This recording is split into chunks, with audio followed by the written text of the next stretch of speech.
Imagine the worst. You lose your 5-year-old child. Now imagine the next worst thing. What happens if that child never leaves you? If you wanna have to leave your home, just mess with a bottle of corn. You gotta make it to the woods if you can. If you can.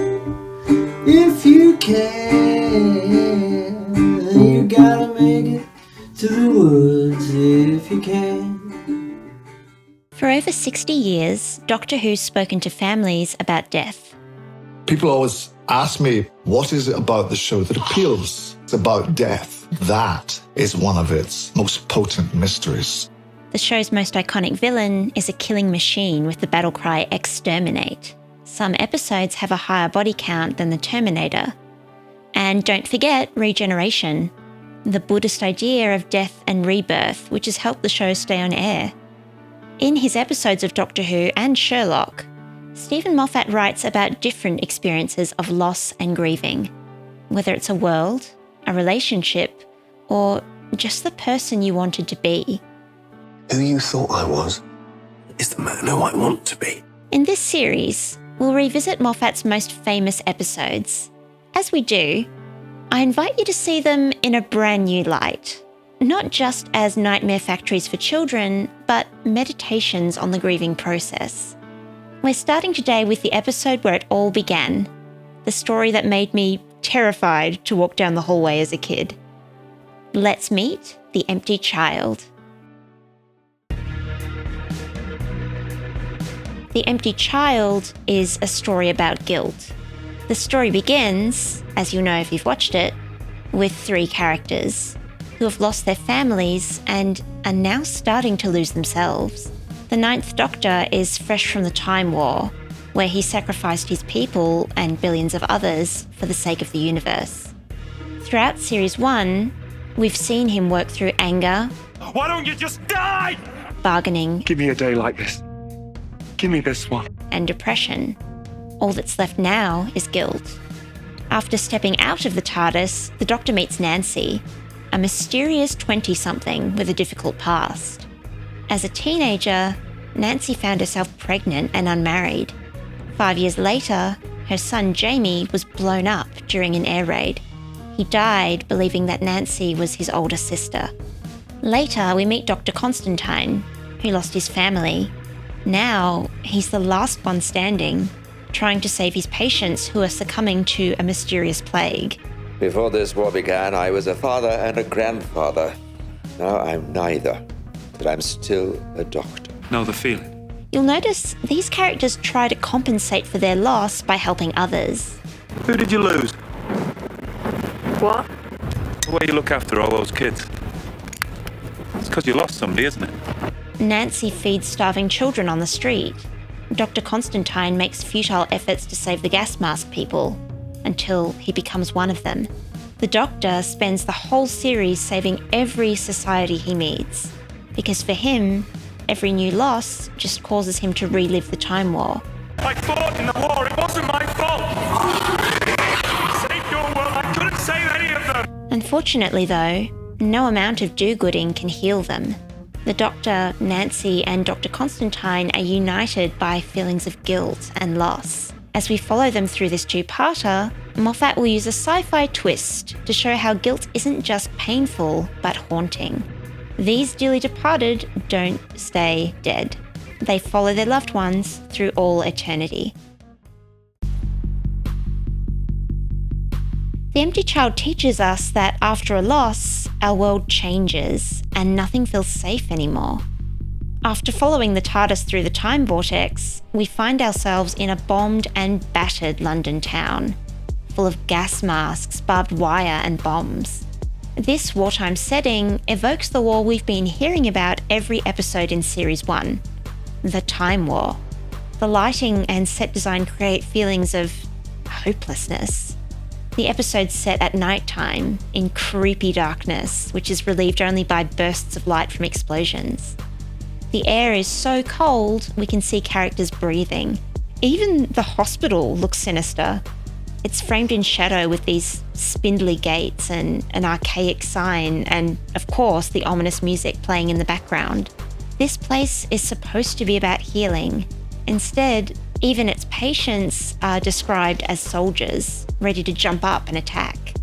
For the first time, we're seeing the world as the Doctor sees it, a battlefield. A life this long, do you understand what it is? It's a battlefield. And it's empty. Because everyone else has fallen. Then we meet the child himself. When someone dies, our memories of them become distorted. Their face isn't clear anymore. We can only recall key phrases that they said. Nancy's son Jamie brings this idea terrifyingly to life. He looks like the child she lost, but his face is obscured by a gas mask, and he can only repeat the word mummy over and over.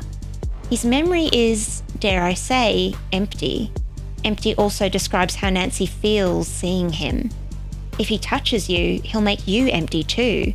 This is just like loss, which spreads feelings of emptiness to whoever it touches. As you might know, when a loss is particularly brutal, reality is rewritten around us, until everything we see and hear is a reminder of what we lost. Throughout the episode, the silence of the Blitz is interrupted by Jamie, who will not let Nancy forget him. The child activates phones, music, toys, and Moffat takes this idea further by having Jamie remake everyone in his image. Nancy literally can't escape Jamie's memory because everyone looks and sounds exactly like him. The more we suppress it, the more powerful our grief can become, and the memory of the loved one can torture and overwhelm us. As Nancy runs away from Jamie, the empty child develops godlike powers. He can transform other life forms, break down walls, hunt his mother down wherever she goes.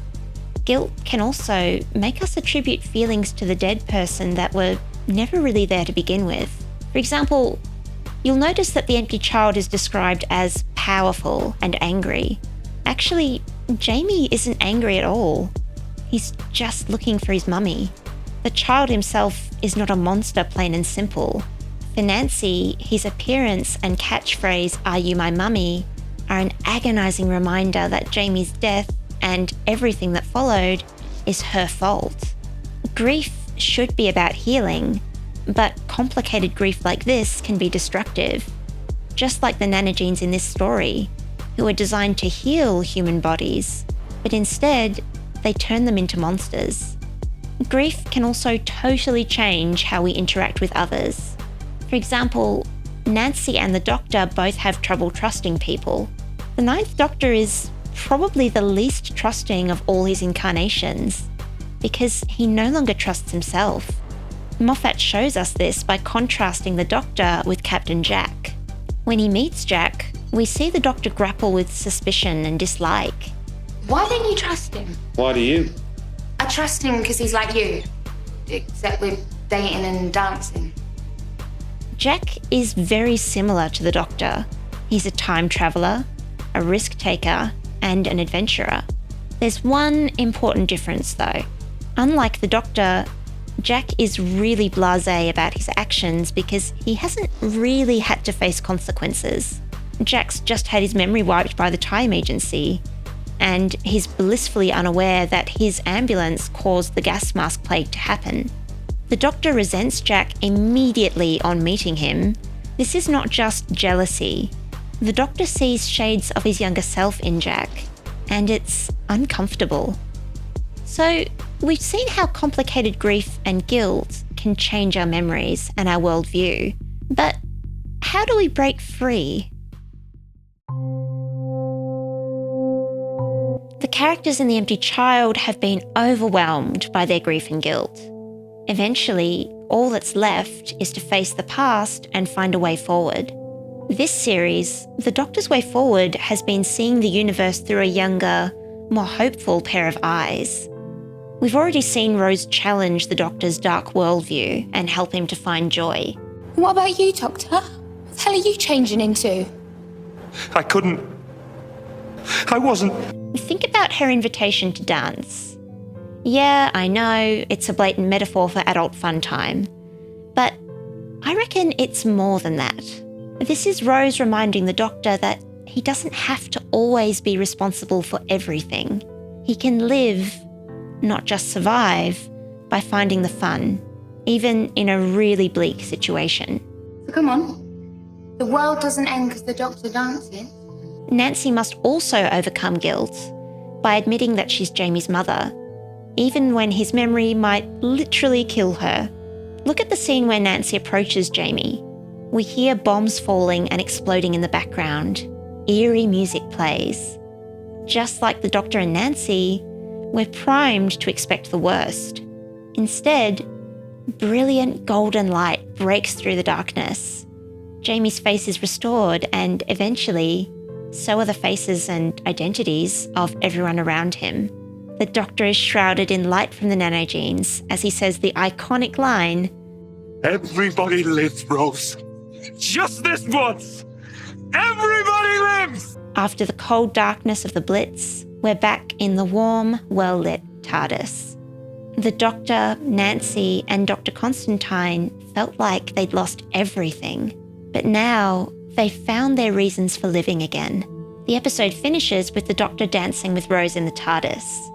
Helping this war-torn community has restored the Doctor's confidence. Finally, he can be the person he couldn't be during the Time War.